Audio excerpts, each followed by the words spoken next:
can sit here, I guess. The mic is here for you.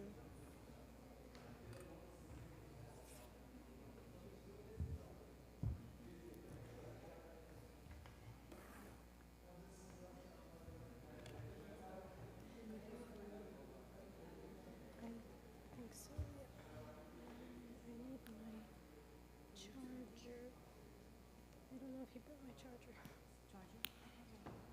Oh, the laptop charger? I mean,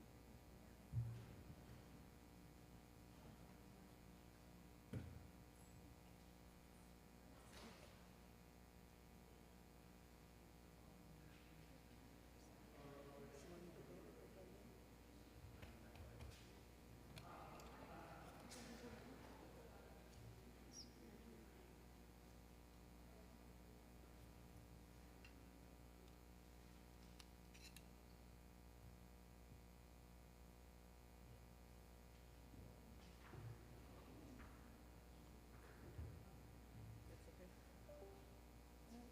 I'm not sure if he has a charger. Is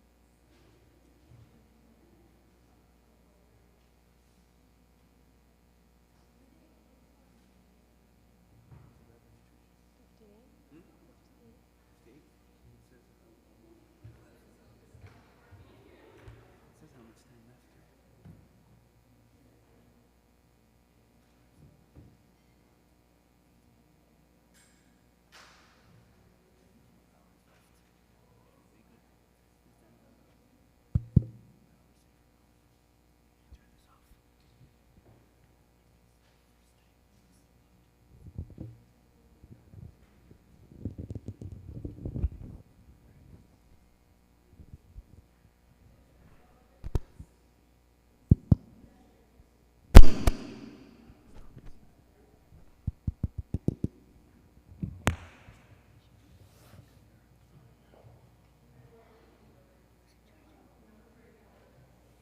There's 4 hours left, so it should be okay.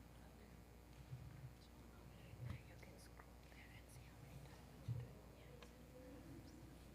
it did. Check for if needed.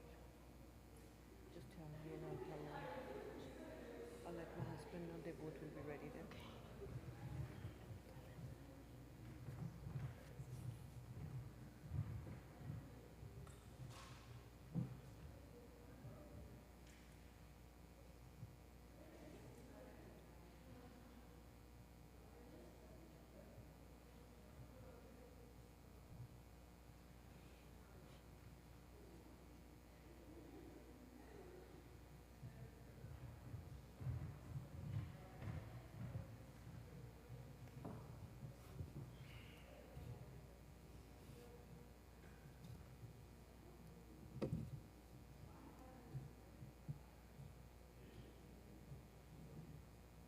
Sure, whenever you're ready, let me know so I'll start.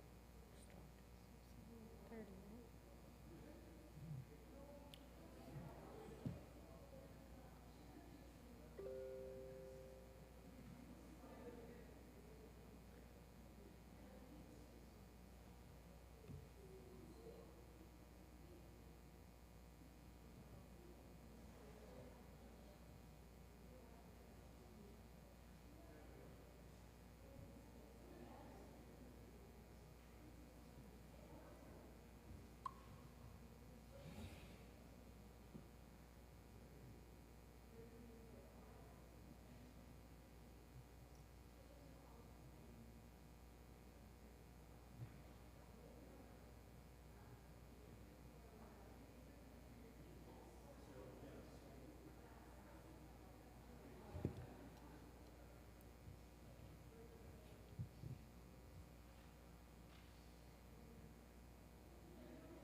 you one thing. What I have to introduce you in what's this University of Holyoke? Which one?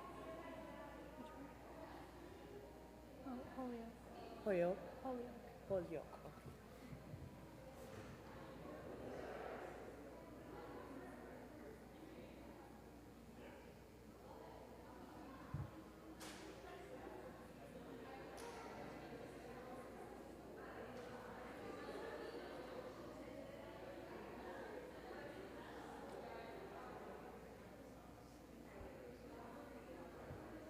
So you were in Syria before the war? Before the war. MashaAllah, that's nice. Yeah, we have a lot of Syrian immigrants now here. Really? Yeah. We do too in Connecticut now.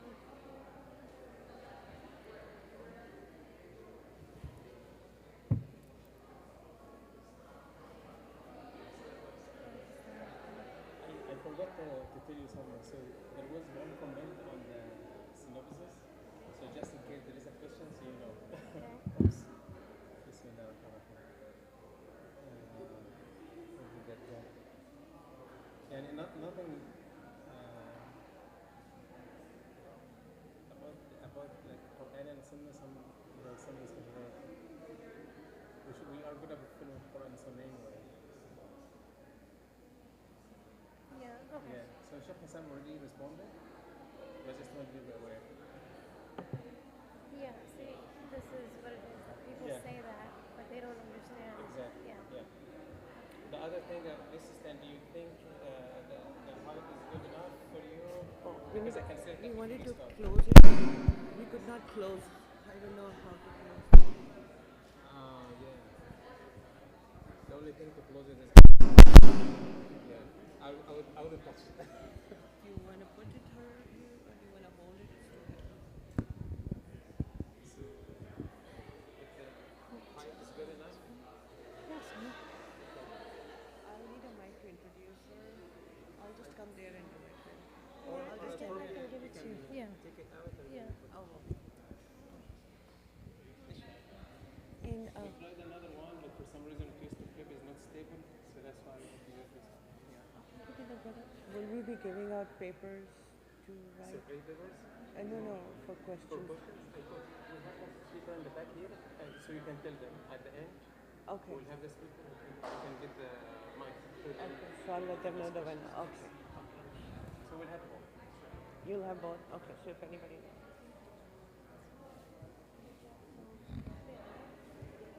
She started. Oh, projector. Where is Shaban? Oh, Shaban is. Your husband would know? Okay, then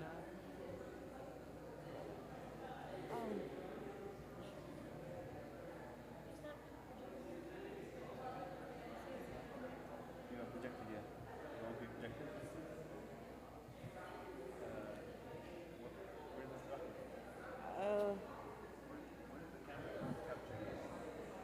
not me. I mean, no use. Let me ask Brother Ahmed. Brother John. You need to put this.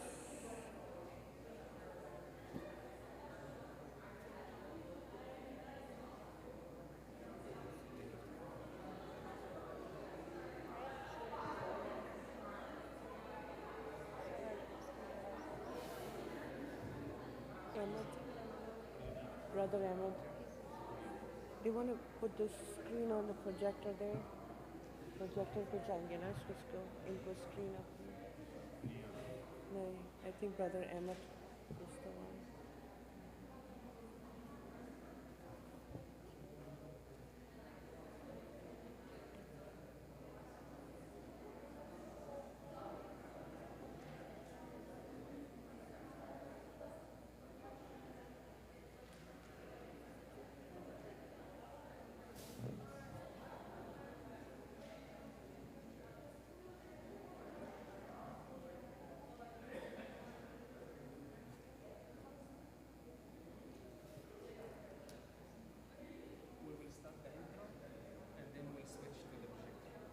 So how do you know? I'll do that. So once So once you do it, it'll automatically just. yes. So I can do it. Should I start? Yeah, if you want.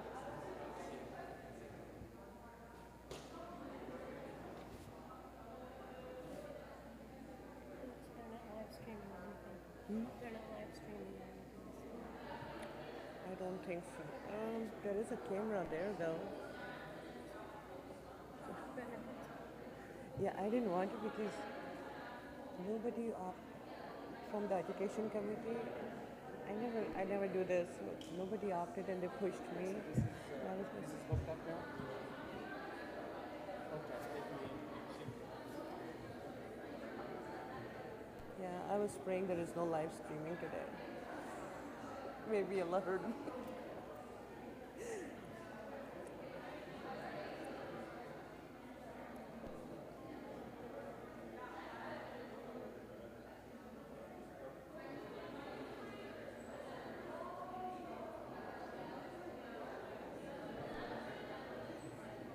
Assalamualaikum. We needed help with the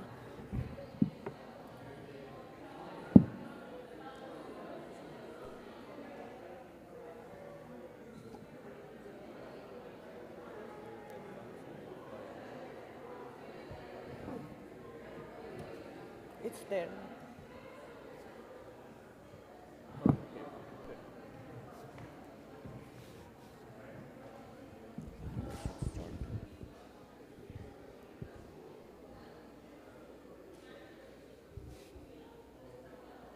It's okay now.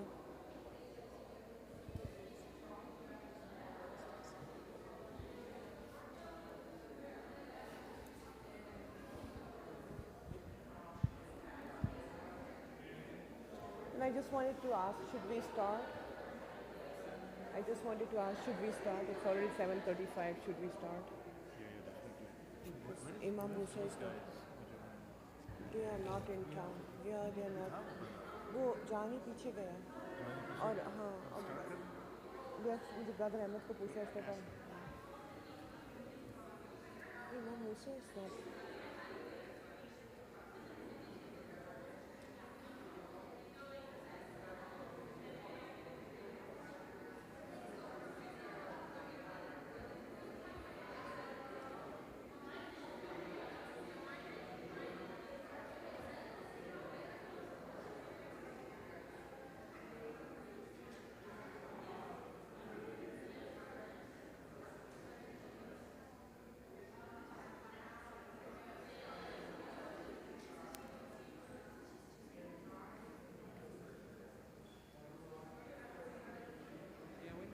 When you're ready, you can go ahead and start. It's okay. I'm You have to wait Sheikh for Imam Hussein. Musa. I'm texting him, but I think your husband saying he's a little bit under the weather. I guess Yeah, he says yes, of course. Go ahead. it's okay. Should I start then? Should I wait for him? Should I wait for him? No, go ahead. Okay.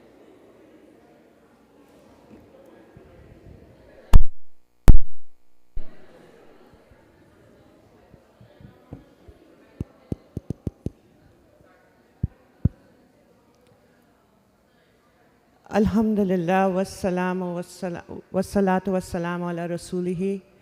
Assalamu alaikum everybody. I would like to welcome all of you on behalf of ICGC and Adult Education Committee for this lecture today. I want to start by thanking first our speaker, Sheikha Zahra Hazratji, for taking out from her precious time, especially on weekend, and also especially since she just moved from one state to another. I just learned, and Jazakallah khairan for still coming and doing this for us.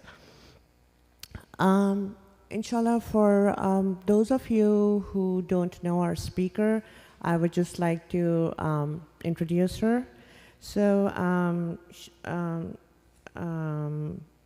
Sheikha Zahra Hazratji has earned her Master's in Islamic Studies with a specialization in contemporary fiqh from Hamad bin Khalifa University, Qatar.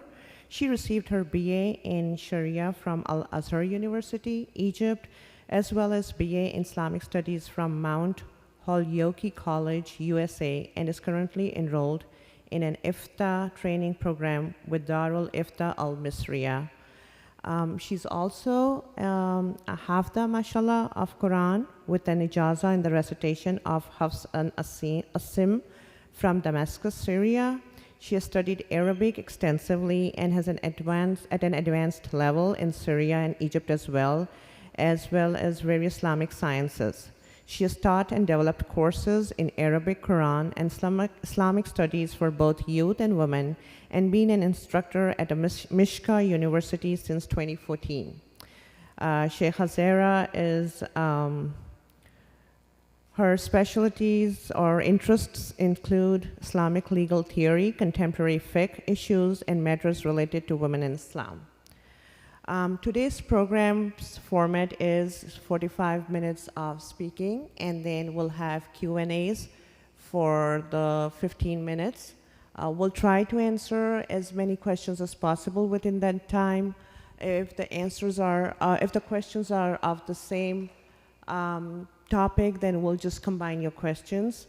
There is a speaker back there. If you have questions, the volunteers will bring the speaker to you. You can also write your questions and put it on the WhatsApp group, which I'll be checking, or you can write it and give it to me. I also wanted to add on, after the question answers, we'll go for Isha, inshallah. And then tomorrow also we have, for Maghrib. And then tomorrow morning, the workshop is from 10 to 1. It's free for high school kids and youth to attend, so please encourage your kids to come in and attend this program. It's really very educational and something that they should really know about. And then, so it is from 10 to 1 tomorrow. There is a link in the WhatsApp group, I think in the email, where you can register. For the adults, it's $20, and you can register via that. Jazakallah khairan. With this, I will hand over the mic to our speaker, and she can start.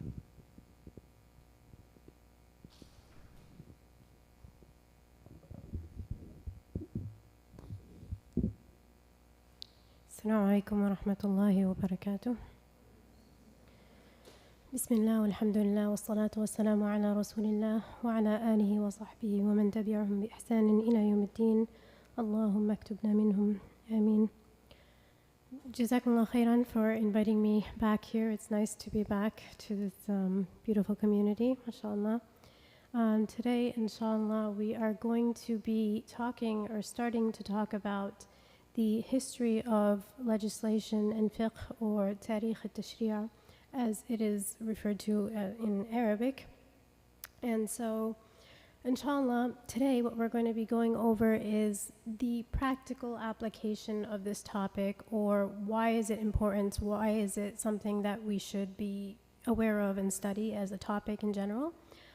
So some of the questions that come up under the practical application, we're going to be looking at that aspect, like do I have to follow a madhab? Where did the madhabs come from? Like those kind of questions that people have, and so that's the aspect that we're going to be covering today, inshallah. We're also going to be talking about fiqh and sharia, the definitions of them, the difference between fiqh and sharia. We'll be talking about that tomorrow, inshallah. And then we're going to be looking at the development of fiqh, that it had 6 stages historically.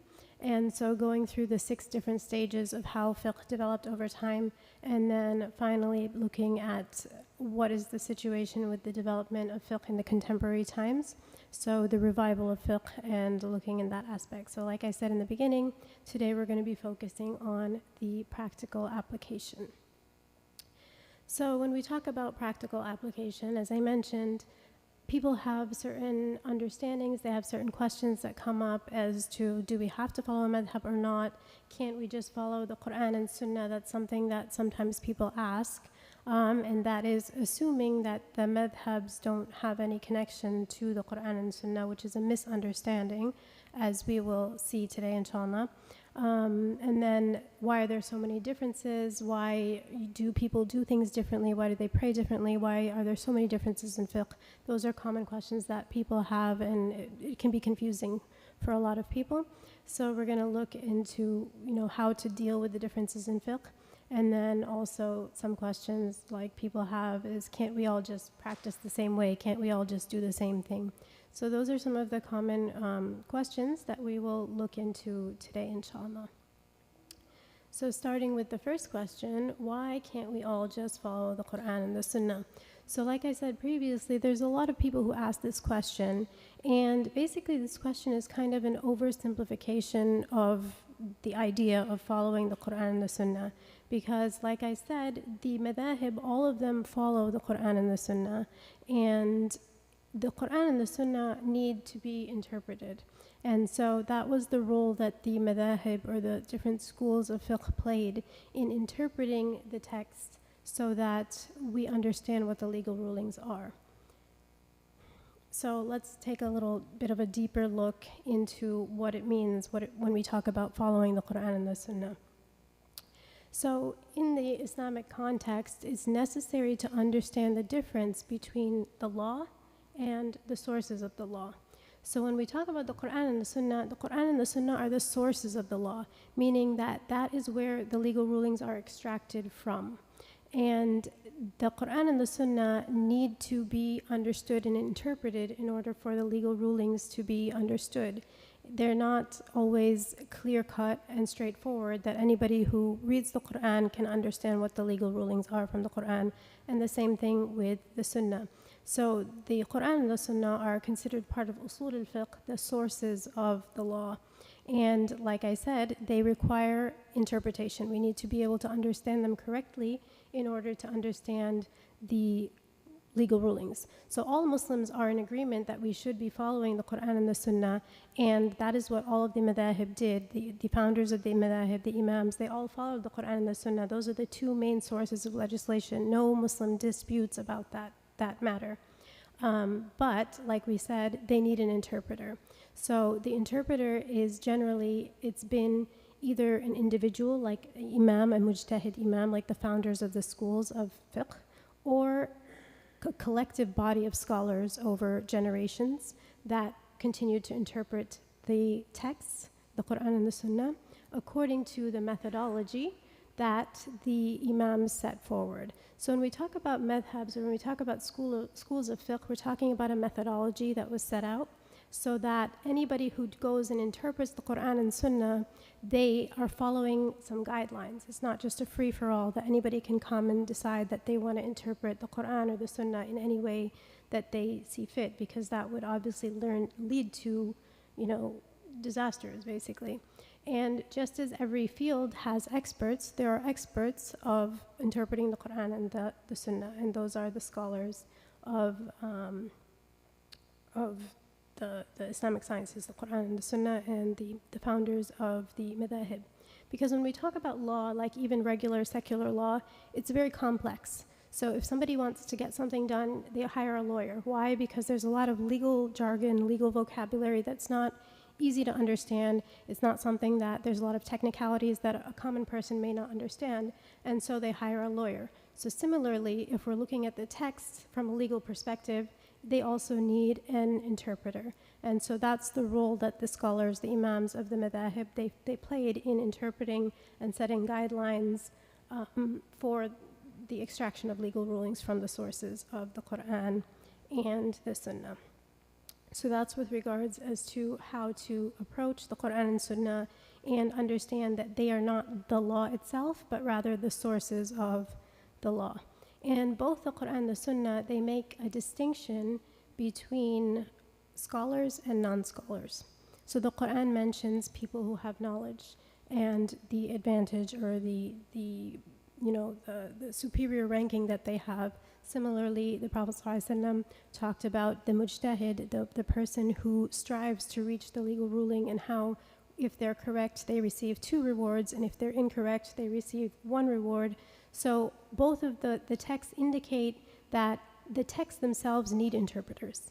So it's not always straightforward. Allah subhanahu wa ta'ala has said in the Quran that there are verses that are clear and that there are verses that are unclear. So we're going to look at some examples to make this all kind of come together and make more sense. But the point is that if there wasn't the necessity of having interpreters, then the Quran and the Sunnah wouldn't mention the distinction between scholars and non-scholars.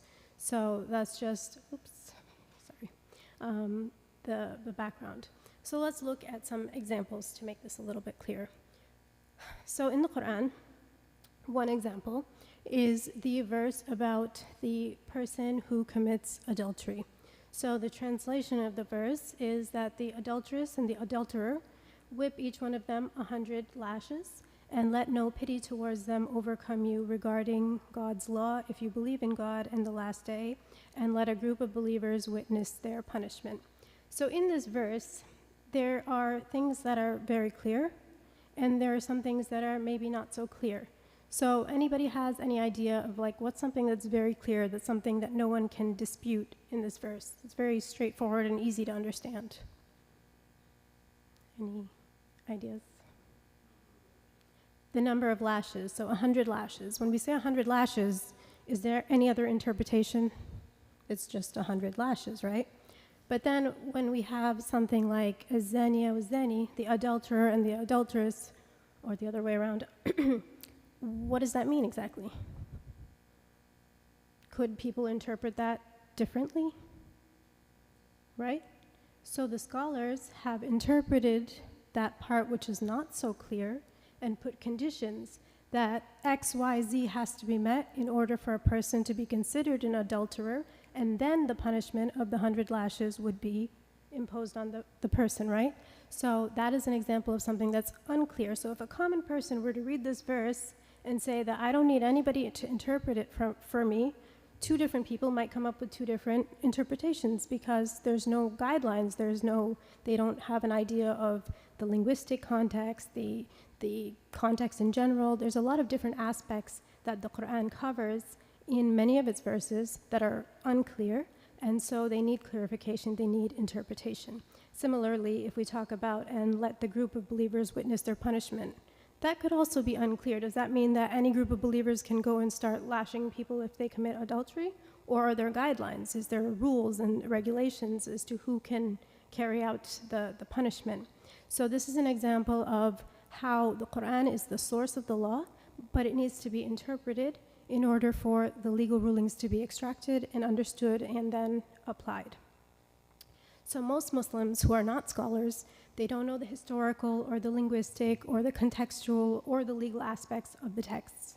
So that's why they are in need of the scholars who know those different aspects of the text and then can explain what the legal rulings are from the Quran and the Sunnah. So let's look at another example.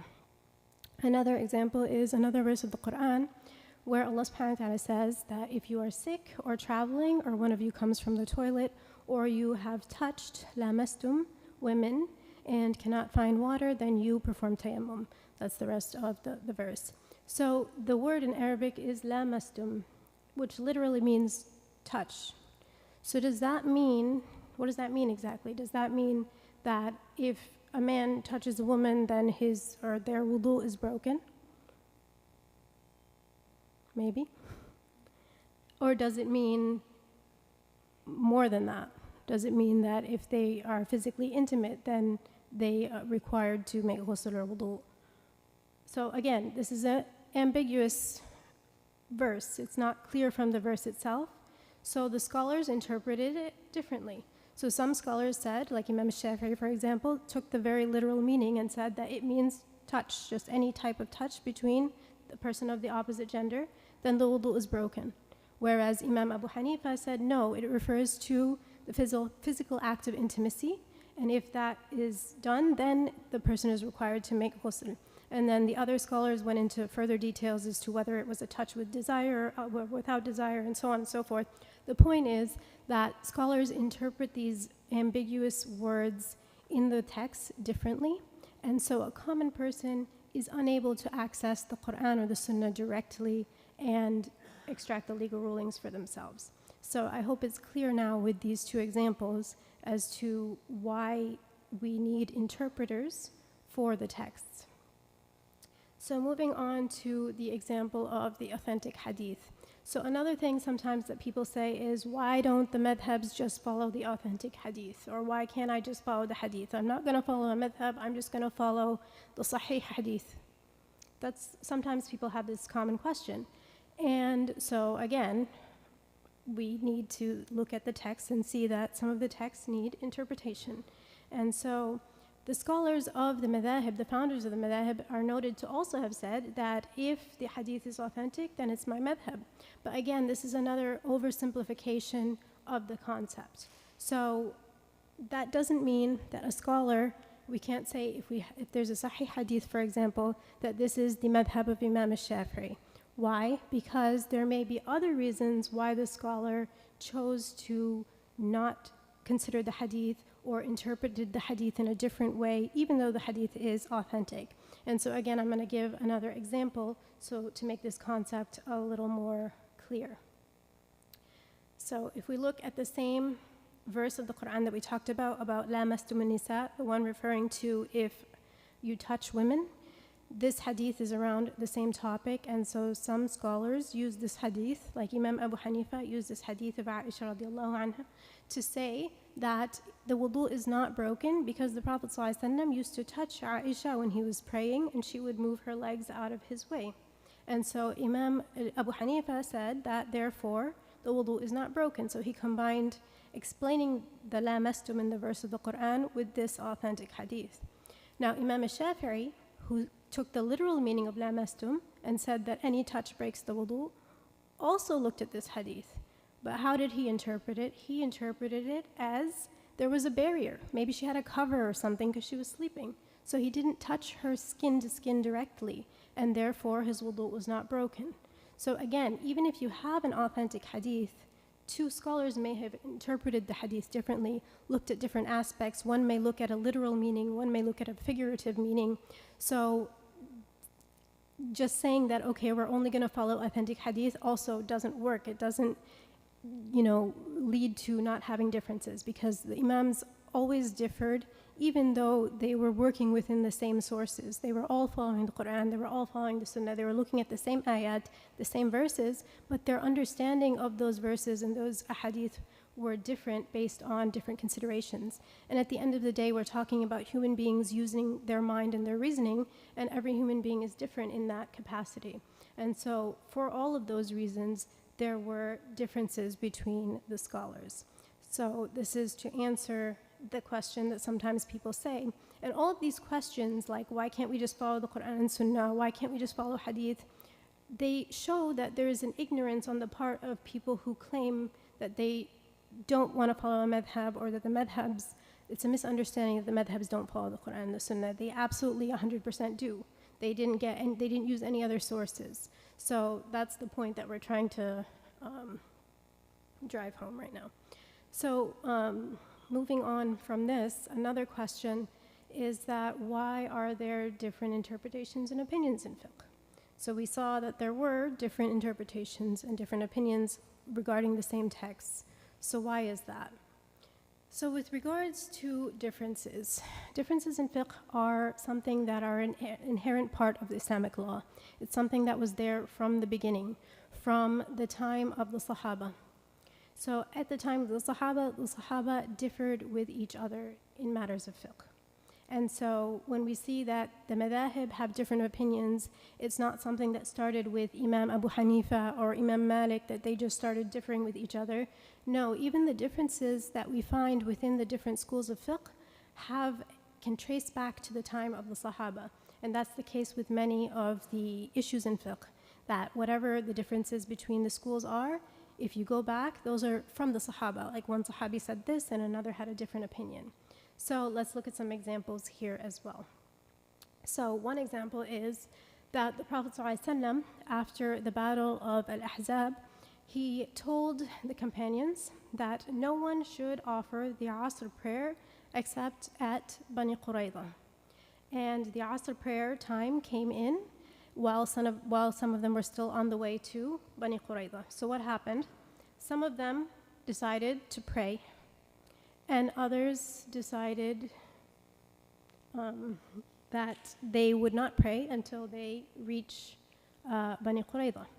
So some took the literal meaning of the words of the Prophet ﷺ and said, no, he said, don't pray until you reach. So even if I'm going to miss the Asr Salah, I'm not going to pray until I reach Bani Qurayza.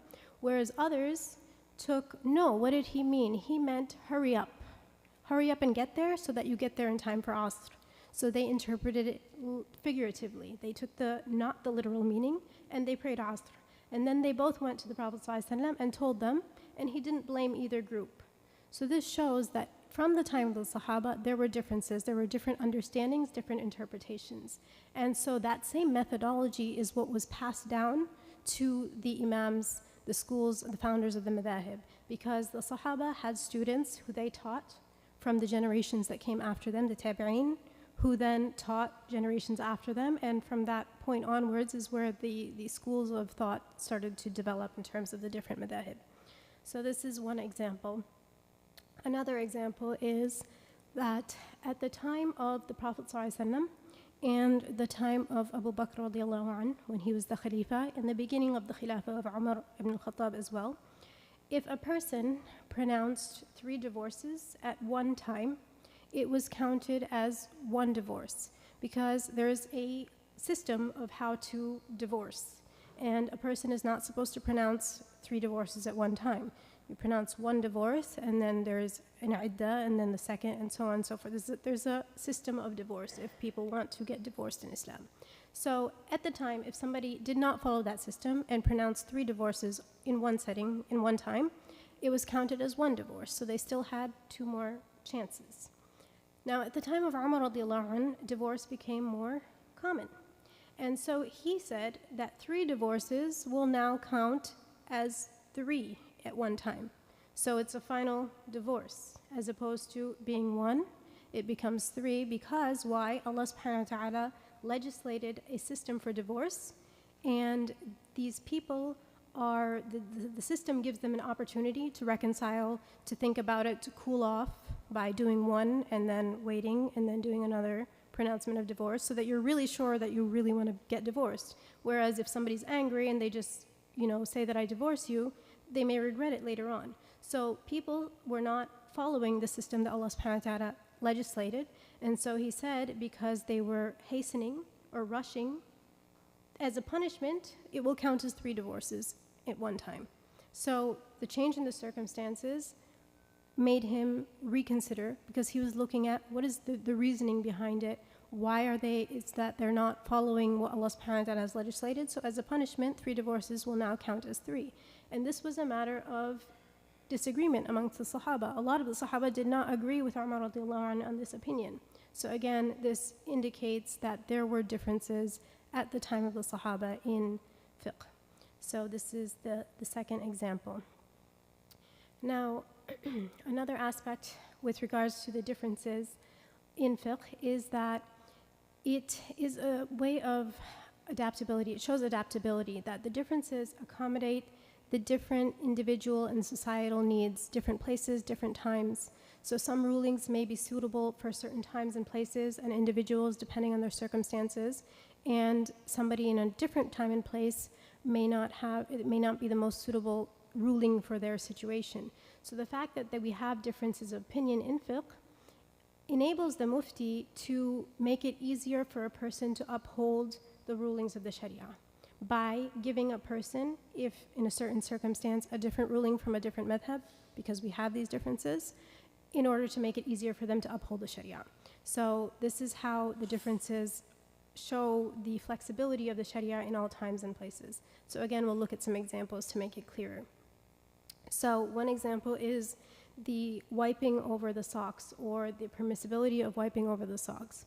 So, for example, if somebody works in an office and they have to wear like formal attire, and they follow the Maliki Meth Hub, okay? And so in the Maliki Meth Hub, they are not allowed to wipe over the socks unless they're wearing leather socks, the khuf. And so if you have to wear formal attire, you can't wear leather socks. So what is this person doing? They're not praying at work, and they're making up their prayers at the end of the day. So that's a problem. That's problematic. They're not upholding the commandment of the Sharia to pray on time. So if this person goes to a mufti, the mufti can tell them that I advise you to follow the opinion of a different madhab, of the other madhahib that may have more flexibility in this issue, so that you can wipe over your socks and do wudu at work and pray at work. So that way they are praying on time. So this is another way where the differences in fiqh offer muftis the flexibility of catering to different individuals' needs. So I'm stressing the mufti here because it doesn't mean that an individual can decide on their own that, oh, I want to do this because it's easier for me or not. And we'll talk about that as well later.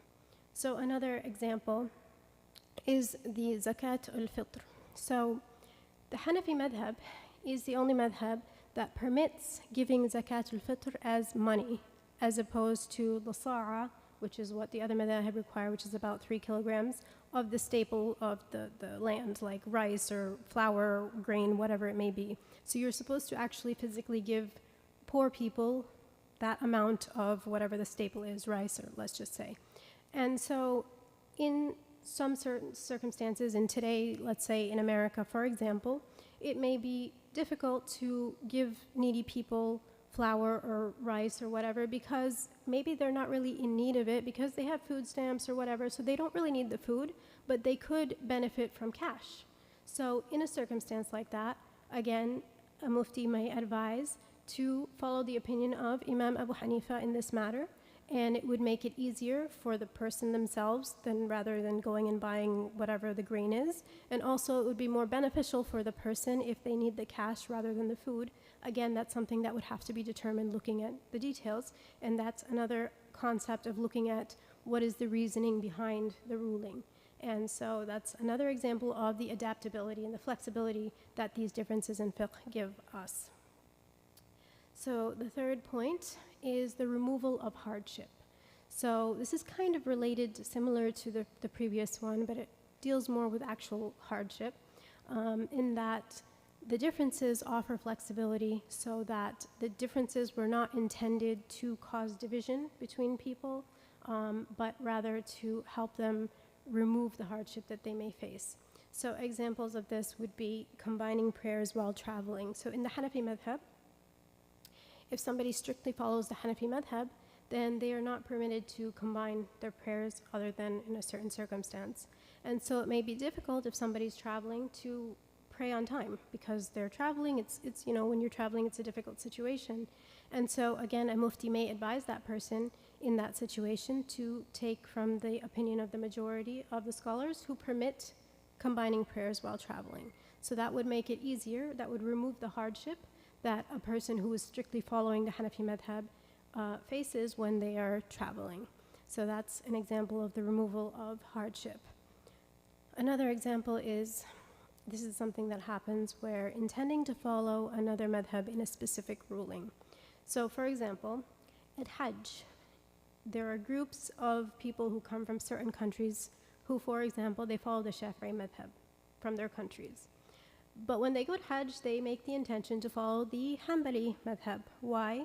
Because if they were to follow the Shafi'i madhab, then they would be breaking their wudu every minute because you're bumping into the opposite gender all the time.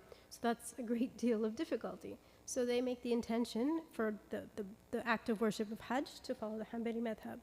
Another example is that in Egypt, while it's predominantly Shafi'i, in marriage contracts, the contracts themselves state that they will follow it's built upon the Quran, the Sunnah, and the madhab of Abu Hanifa, Imam Abu Hanifa radiallahu anh. Why? Because Imam Abu Hanifa's madhab was a little more lenient in the conditions that are required in marriage contracts. So with regards to marriage in Egypt, they decided to adopt the opinion of Imam Abu Hanifa. So again, it just shows how the fact that we have these differences is a positive thing, and it can help people remove any hardship that they may be facing in their circumstances. So a quote just to kind of reinforce this concept. So even early on, some of the scholars of the madhahib that kind of promoted following a specific school were open to the idea that if there's a hardship or if there's a difficulty, then it's permissible for somebody to follow a different school, a different imam, because the end goal is to uphold the rulings of the Sharia rather than to not be fulfilling the duties that we're supposed to be fulfilling. So with regards to, based on that, following a madhab, some other questions that are common questions people have are, does a person have to follow a madhab? Or can I pick and choose between madhab? Can I pick rulings from one madhab on certain issues and from another madhab on other issues? Or how do I choose a madhab if I don't have a madhab? So madhab are oftentimes, as we said, sometimes misunderstood actually as not following the Quran and the Sunnah. But I hope it's clear now that they do all follow the Quran and the Sunnah. They're not following anything else. And so when we talk about a madhab, when we talk about the term, we're talking about, it's referring to a methodology of interpretation of the texts. So we said that the texts, the legal texts of the Quran and the Sunnah, they need to be interpreted. So the methodology of interpretation, or the school of thought, is what madhabs are referred to, but it's kind of more a methodology rather than a school, is what the madhab refers to, the methodology. And so scholars who follow the same methodology follow the same madhab. And so basically the fact that there is a methodology shows that, or it prevents people from not being tied to a system and just kind of going free for all and interpreting the text as they want. So somebody could be like, you know what, wudu makes sense back when it was legislated because it was hot, so they needed to cool off. Like, what would prevent somebody from analyzing and interpreting if there's not guidelines and rules set down? So this is the fact that scholars have always attributed themselves to a madhab and worked within the methodology of the madhab is what prevented the tampering of the Sharia by individuals who may not be qualified or who are looking to follow whims and desires. So that was one of the, benefits of the concept of the madhabs themselves. And the madhabs have been reviewed and refined thousands of times because, like we said, it's a methodology, it's a school of thought that scholars throughout history have attributed themselves to one of the four schools. And so when you have scholars who, generation after generation, are reviewing the same content, that content is constantly being reviewed, and so it's not just one person's opinion or ijtihad, but it's the ijtihadat of a group of scholars, many scholars who are following the same methodology. They differ within each other, they come to different conclusions, but it's all within the same framework and methodology. And so it's a way that the Sharia is being protected from being tampered with. And so looking into these questions, so if we take the first one, do we have to follow a madhab? So the opinion of the majority of some of, this is one of the quotes of our companions, this is from the Shafi'i madhab, is that the layman is not bound by a particular legal school, but if they find a mujtahid imam, they follow him. So a common person, do you have to follow a madhab? No, you don't have to follow a madhab. You have to follow a trusted scholar, okay? So that trusted scholar is who you would gain your knowledge of how to perform the acts of worship, how to do anything with regards to legal rulings. Your information comes from that trusted scholar. So that's one option.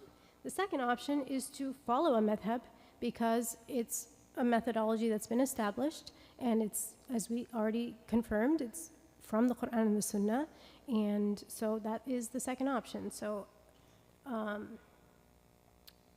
another quote to, kind of support the same concept is that one scholar from the Hanbali school actually said that consensus has been established that taqlid of one of the four schools is, the truth is not outside of that. So again, just confining the methodology so that somebody is not going outside of the established methodology. So we have four different schools of fiqh that have been established.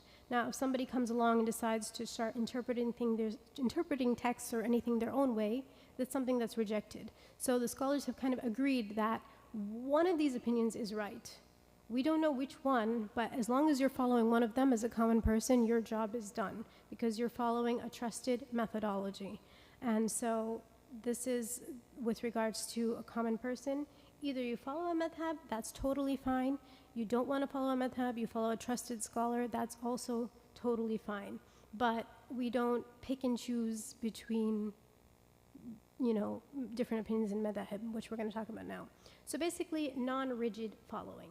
So you follow a madhab, you follow a scholar, but you don't believe that this is the only correct way and anybody who's doing something differently is wrong, or you're going to go and correct them, or consider them outside the fold of Islam, and all that rigidity that sometimes people have, the animosity they have towards different schools of thought, is not the correct approach to take. So you follow the school or the scholar that you trust and you believe is correct, but you don't have any animosity towards others. And sadly, in the history, there has been a lot of animosity between different madhahib, but we're not going to go there right now.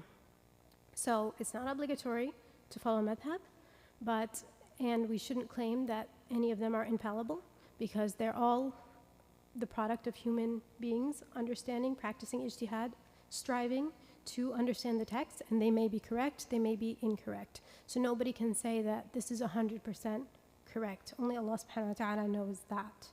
And then basically for the public, I said, if you follow credible scholars rather than a madhab, then that is totally okay as well.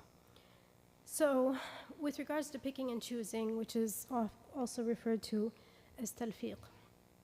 So it's impermissible for a person to pick and choose based on their whims and desires, or fatwa shopping, as we've probably heard. I want to do something and I went to a scholar and I didn't like the response I got from them, so I go to somebody else and I keep going around until I find what I want based on my desires. That's not allowed, that's not permissible.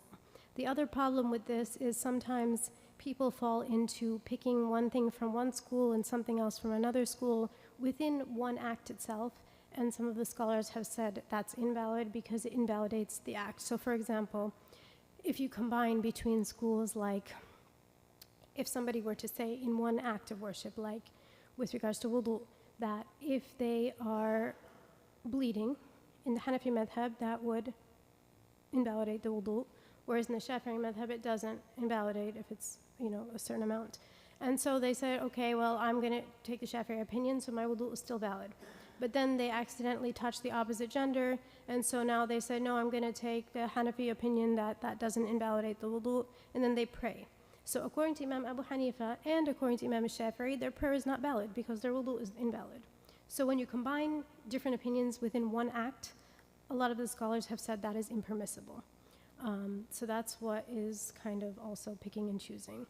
And with regards to picking and choosing, we said that the mufti can kind of do this in the sense that if they see an individual's circumstances and decide that choosing a different opinion for that individual's particular situation is better for them and enables them to uphold the rulings of the Sharia better, then the mufti can say that, you know what, I think you should follow Imam Abu Hanifa in this opinion because it's better for your circumstances, because they're aware of whatever's going on with that person, and that's okay. That's okay for the mufti to decide. But if we leave it up to ourselves, then you can fall into kind of picking and choosing based on whims and desires, and that is what is not permissible, as we said. And then within an act itself, you would end up kind of just doing things that are invalid. So that's with regards to the concept of can I pick and choose. And then if somebody doesn't have a madhab, how to choose a madhab? So this is a question that sometimes people ask, like, I don't really know, I want to, pick a madhab and follow it, how do I choose? So I would say one option is based on the background. So a lot of times people follow a specific madhab without even knowing it based on the background that they come from, based on where they're from. So like, for example, from the Indian subcontinent, they follow the Hanafi madhab, or from Turkey, they follow the Hanafi madhab. And you may not even know that that's the madhab that most of the acts that they're carrying out are. Or if they're from Sham, they might be following the Shafi'i madhab, for example. So if there are already most of the things you're doing are according to a madhab, then it would just make sense to stick to that madhab, at least for now. Another option is based on your study opportunities. So this is kind of like for students of knowledge. If somebody wants to study a madhab, look at what opportunities you have. So if you're in a community and the imam is Hanafi, then it would make sense to choose the Hanafi madhab because you have somebody who can teach you the fiqh of Imam Abu Hanifa. Whereas if you want to study the Maliki madhab and you have no way of accessing a sheikh or anyone who can teach you the Maliki madhab, then it wouldn't be very smart to choose that madhab because it's not about just going to books and reading on your own, because that's not how you learn fiqh. There's a lot of mistakes that can be made going through that path. And then lastly, if there's kind of on the same point, a local scholar that follows a specific madhab, then it would be logical to kind of just stick to whatever the madhab of that scholar is, and they will teach you according to that madhab. So that's basically what we wanted to cover in terms of just the general why can't we just follow this, and clarifying those misconceptions that people have of the Quran and Sunnah, and how it's not for common people, lay people, to be able to go and access the text and interpret them correctly, because there's a lot of room for misunderstanding, misinterpretation, taking things out of context. As we see, when that happens, disasters happen where people will take a verse of the Quran and not understand why it was revealed or the context behind it, and then apply it in an incorrect way. And so that's with regards to interpreting the text and kind of clarifying that all of the schools of thought base their rulings on the Quran and Sunnah, and the differences that we see are not something that the Imams invented or came about at the time of Imam Abu Hanifa or Imam Malik, but they were from the time of the Sahaba themselves, who differed with each other. Now, we're going to look into greater detail, inshallah, tomorrow on these different time periods and how the fiqh evolved. So with regards to the Sahaba, the differences that they had and how it didn't affect them on a large scale, and then looking at the other schools of thoughts and how they developed and all of that, inshallah. So now I think we can open up for questions.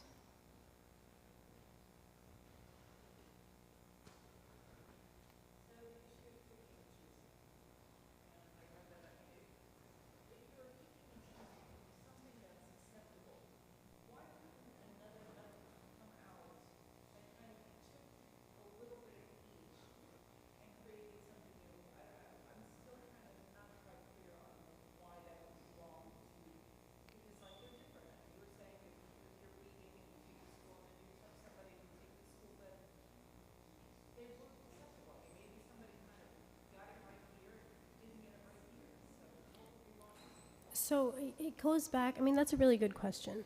It goes back to the methodology, right? So we said the madhabs refer to a methodology of fiqh, a methodology of understanding the usul, the interpretation of the texts, and that methodology has to be followed. So throughout history, scholars have attributed themselves to one of those methodologies, or some have reached a level where they're beyond just sticking to one specific school, and they would combine between, yes. So Imam Shafi'i, for example, is an example of that, where he learned from two different perspectives and then he formed a new madhab. Now, after the formation of the four madhahib, that's when all of the methodologies were outlined. So now a person can't come and, technically they could, but it's not something that would be accepted for a person to come and pick and choose, because again, the methodology means that the whole process is valid, right? So like, for example, if there's not a doctor, if somebody goes and they study like textbooks, or they look online and then they perform a surgery on a person, okay? And the surgery is successful, but they're not a doctor. Is anybody gonna say that, good job, that was the right thing to do, and praise that effort and, think that it's okay, people can start doing this? No. Why? Because even though the end result was okay, the methodology was incorrect. So similarly, a person, if they were to pick and choose and they're invalidating the methodologies of different schools together, at the end, like, what is their end result? It doesn't have a sound methodology. Does that make sense? So that's why. And for somebody to try, there are other, kind of similar ideas of why can't we just kind of try and combine between the schools. Again, it's not that simple because there's so many different factors that the scholars looked at when they looked at authentic ahadith and so on and so forth. Like Imam Shafi'i, for example, may have known a hadith is authentic, but he didn't rely on it for a different reason. Because again, there's so much room for, So again, if somebody were to do that, we would just create another madhab. It wouldn't do away with the differences, and at the end of the day, you still wouldn't know is that correct or not. Does that make sense? Any other questions?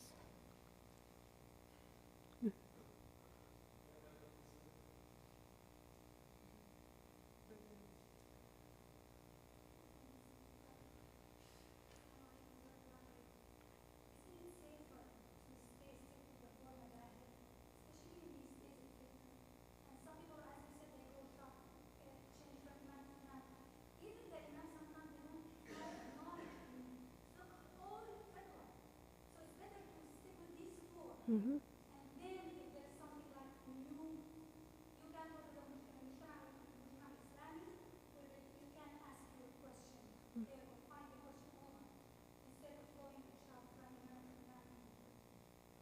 Yeah, I mean, basically, yes, the safer option would be to either stick to one of the madhahib because they're established methodologies, or to follow a scholar who is knowledgeable, who you do know is trustworthy and studied. So that's the key. It's not just somebody who happens to be the local imam because they are the only one in the community who's memorized the Quran and they haven't done any studies. No. But if they are a scholar who studied the different methodologies, then that's fine. But otherwise, if somebody wants to be extra safe and they don't have access to a scholar to ask questions, then yes, the safest option would be to just stick to a madhab. And if any issues arose that, it became difficult, then yes, there are other ways to ask about those issues and get answers from a mufti on a specific situation. But with regards to just kind of looking online, that's also a little bit problematic because the fatwa is supposed to be catered to the individual because the fatwa changes from person to person. The Prophet ﷺ gave 2 different answers to 2 different people on the same question asked. Why? Because taking into consideration the circumstances. So the mufti is supposed to give according to the person and their circumstances. So the problem with the online fatwa banks, sometimes they're problematic because each person's circumstance is different. So the ideal is to find somebody to ask in person. Again, hopefully there's somebody who's knowledgeable and can actually answer the question. But if not, then yeah. Any other questions?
So that's also a really good point and question, that it really depends on where you're coming from. So the question was that growing up, never heard of the fact that there are, I mean, you know there's different madhab, but you don't really know what that means. What does it mean to be Shafi'i or Hanafi, or understanding that there's any differences?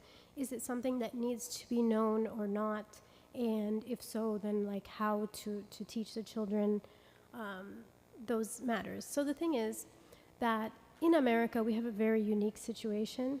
And so people who are coming from different Muslim countries, they generally will not encounter these differences because the country in general follows one madhab, maybe two if they're from different parts, but for the most part, the majority will follow one madhab. So everybody's doing things the same way.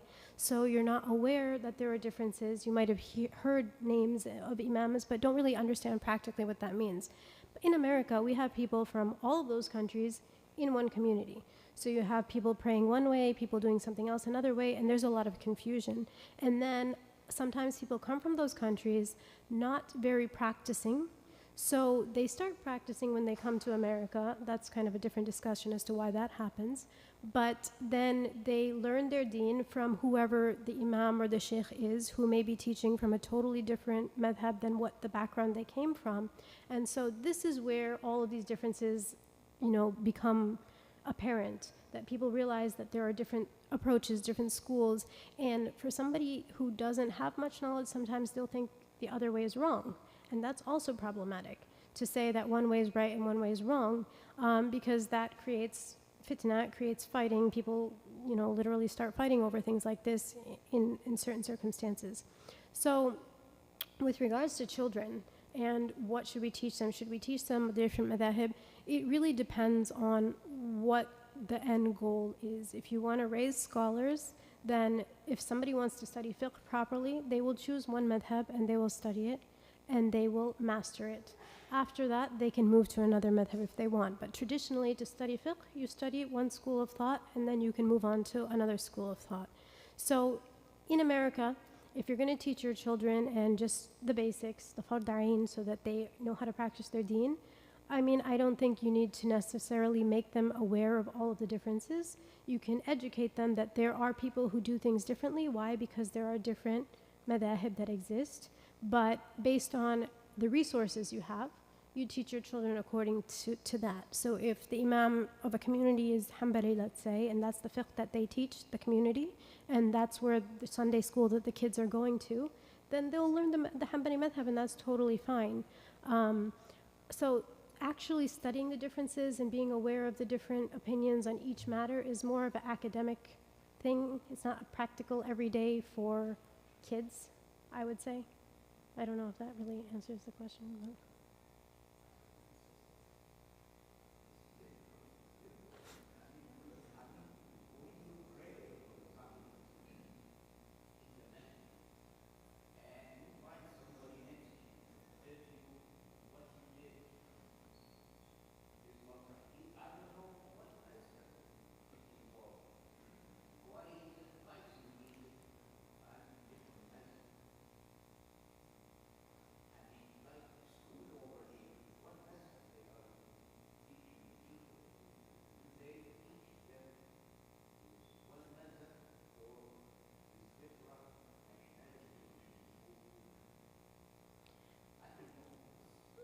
Yeah, see, that's the problem. That, like I said, in America, you have people who come from different backgrounds who are from different madhahib.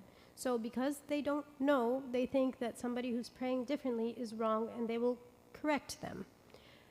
So generally, a person should be very sure that they know that the other person is praying incorrectly according to all of the madhahib before going and correcting them. Unfortunately, people don't have that knowledge, and it leads to problems.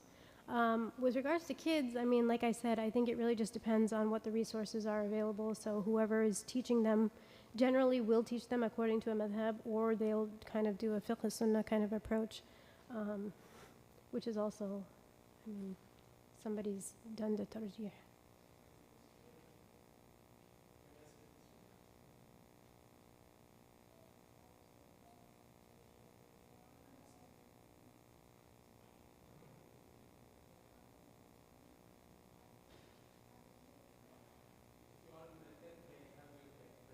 That's a really good question. So if you're on the airplane and you can't stand up, you're not allowed to stand up because they made new rules, then you just pray when you're sitting in your seat because they're not allowing you to stand up. So you try and find out which direction the qibla is, and you kind of like scoot yourself in that way, and then you pray when you're on the plane like that. Assalamu alaikum. Like so. Thank you for your session. It was very interesting, and it was good to see that we can, according to the circumstances, we can pick up, from one thing from one madhab to another madhab as well. But the thing which we are seeing in the world, is the Shia mazhab, is the Sunni mazhab, and they cannot stand with each other. And that's happened because the scholars, they differ from each other, and that they initiate those things. So can you please explain why there is so much difference? So that's kind of outside of the scope of what we wanted to talk about, because we are focusing on the Sunni madhahib. But basically, there are fundamental differences in general between the Sunni madhahib and the Shia madhahib, although the Zaydi madhab, which is Shia, is very close to the Sunni schools. But the 12 Shias and those other groups, it's very different methodology. So the methodology itself is different. So the sources, for example, when we talk about Quran and Sunnah, they have differences. With regards to the Sunnah, they only accept narrations that are from Ahlul Bayt. So the body of the text that we're working with is different between the Sunnah and the Shia, which leads to differences in legal opinions. So unfortunately, neither of them think the other one is correct. And I don't think that's necessarily problematic. It's problematic that there's animosity between them and all of that. But with regards to fiqh legal differences, scholars have to try and reach a level of certainty. And so if they're certain that this methodology is incorrect, then they're going to oppose that methodology. So whether it's Shia to Sunni or Sunni to Shia, regardless, because it's a different sect, it's a different group. Versus the madhahib within the Sunni schools, they're all following the same methodology in terms of the sources that they agree upon, which we're going to talk about tomorrow. But should they be cursing each other and going to the extremes? No, they shouldn't. And yes, it is the responsibility of scholars to be a little bit more, diplomatic and wise in how they talk about the other so that the masses don't follow and, start shedding blood, because at the end of the day, if they're also believing in Allah and the Prophet ﷺ, they're Muslim in that sense, and so we can't be having that kind of animosity. We don't need that division amongst the general bigger ummah, if you want to put it that way. I don't know if that answers the question. But any other? MashaAllah, it's beautifully stated. One thing is for following the madhahib, like Sheikh Hussain, for example, he's very familiar with all madhahib. And if he is confident of certain thing over the other, and he has the proof, I think it's okay to mix and choose, if that's a good word to use. But the majority of us as laymen people, we have probably 90 plus 95%, maybe 99% agree upon, wiping your wudu or, wiping your hands after wudu or some certain things. I think for our children and us, again, we have resources in the center we should, consider. And sometimes, we all make, those differences, and we do cultural more than the religion. And that's really, I'm at the top of the list. That's really where is the problem. But mashallah, beautifully stated. Thank you, Jazakallah.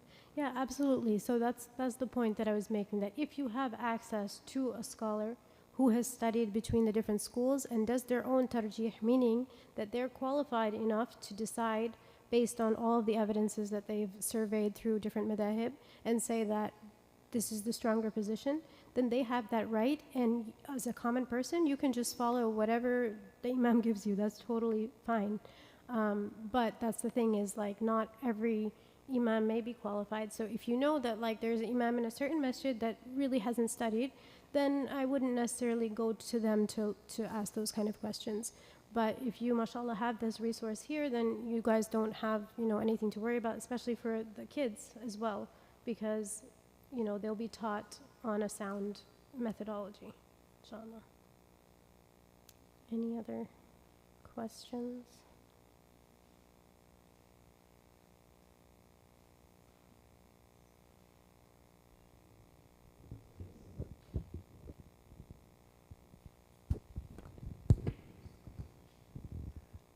Jazakallah khair, Sheikh Zahra.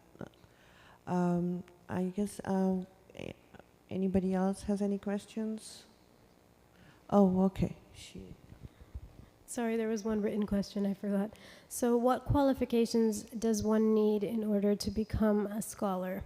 So that's a very loaded question, actually, because it depends on how we're going to define scholar as well, and in what field and so on.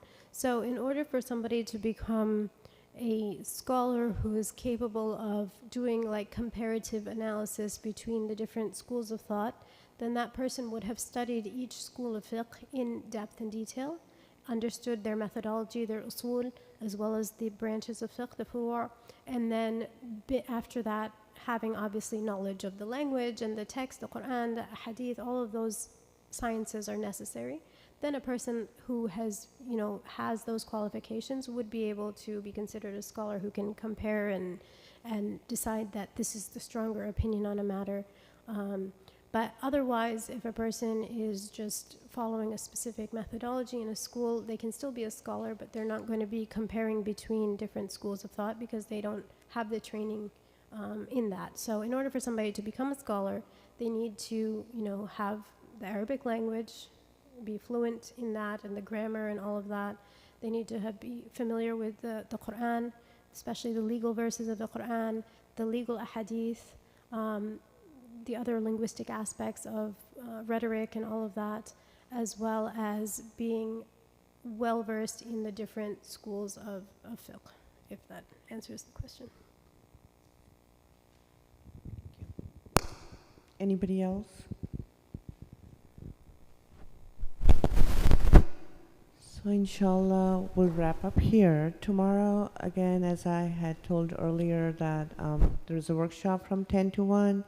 You can please register online, and the youth and the high school kids are for free, so they can come and attend, and we really highly encourage that. I would like to thank again Sheikh Zahra, Jazakallah khairan, for sharing this knowledge with us. I would also like to thank our Adult Education Committee for inviting such wonderful speakers and holding these events, which helps us to gain knowledge. One last thing, I would like you all to mark your calendars, please, for our next event. It's on 8th of September. The speaker is Sheikh Ibrahim Jabbar. He was a former basketball player. So inshallah, we'll have him as a speaker, and the workshop will be there too. With this, I would like to end. Jazakallah khairan, everybody, for coming. Assalamu alaikum. Oh, it's high school and college students as well. They can attend for free. Jazakallah khairan. I don't know how to